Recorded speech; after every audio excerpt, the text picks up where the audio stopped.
नमस्कार आदाब सत श्री अकाल दोस्तों सारे बड़े खुश ने अज कोई इधर ताश पिटा दा कोई उधर पिटा दा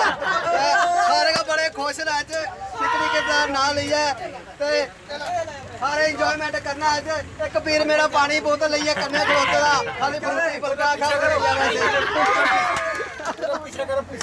आहो ये वीर दा पीछा करना है इसे छड्डना नहीं है जिन्ने चिर मुक्की नहीं ना रखला मेरे साले भी लग गया पैके मारा मारा नहीं शराब ने ले अरे शराब मारी है शराब गंदी चीज है इसे पी पी खत्म करो जी